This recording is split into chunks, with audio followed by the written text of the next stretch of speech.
On the morning of July 5th, 2017, a man sits in his luxury villa in Bangkok, working on his laptop. Online, he's known as Alpha Zero 2. He's a millionaire, living large, driving flashy cars. He thinks he's untouchable in Thailand. Then suddenly, bam! He hears a crash outside. A woman in a Toyota Camry slammed into his front gate. Without thinking, he rushes outside. A huge mistake. The driver? An undercover agent from the Thai police.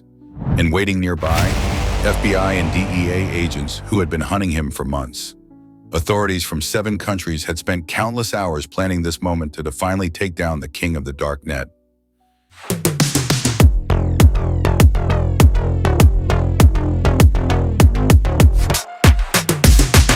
In the early 2010s, the dark web started gaining major attention. People loved the idea of privacy and anonymity online. And with the rise of Bitcoin, criminals now had an easy way to buy and sell illegal goods without getting caught. Black markets started popping up everywhere, and law enforcement scrambled to keep up. The most famous of these was Silk Road, launched in 2011. It quickly became a massive underground marketplace with over 100,000 users.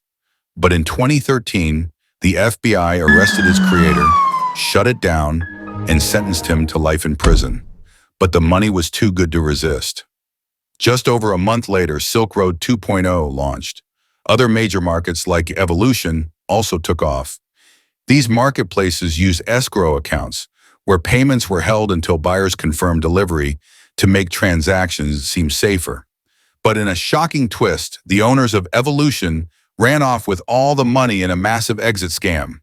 Another major market, Agora, shut itself down in 2015, fearing the heat from law enforcement. Amidst all this chaos, a new leader rose to power. Alphabay, created by a guy known as Alpha Zero 2 in July 2014.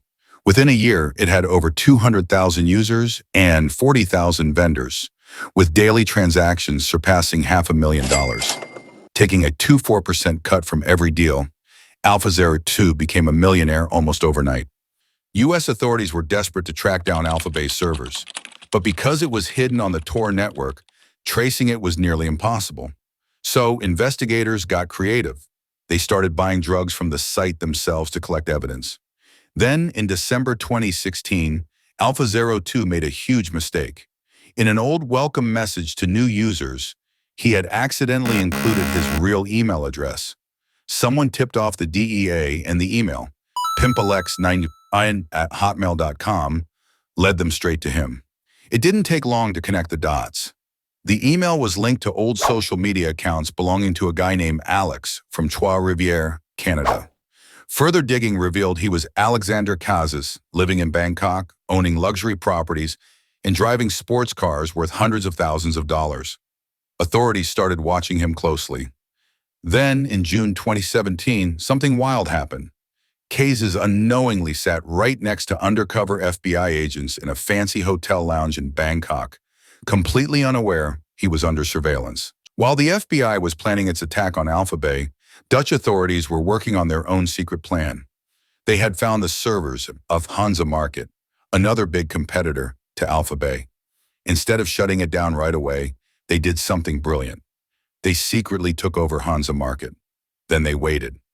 When Alphabay was finally taken down, its users had nowhere to go, so they flooded into Hansa Market, unknowingly walking right into a government-controlled trap.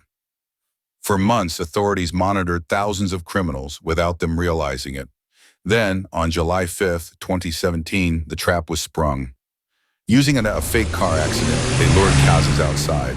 The moment he stepped out with his open laptop, agents swarmed in and seized control of Alphabay. A week later, on July 12th, Kazis was found dead in his jail cell, an apparent suicide. On July 20th, Hansa Market was also shut down. That same day, the U.S. Department of Justice officially announced the end of both Alphabay and Hansa Market. The dark web itself isn't inherently bad. It's used by whistleblowers, journalists, and people who need privacy. But illegal marketplaces like Alphabay have given it a notorious reputation. And the cat and mouse game between law enforcement and cybercriminals is far from over. After Alphabay and Hansa fell, new marketplaces took their place. The Russian market, Hydra, was shut down in 2021, but every time a site disappears, another one pops up, as criminals keep fighting to take over the dark web.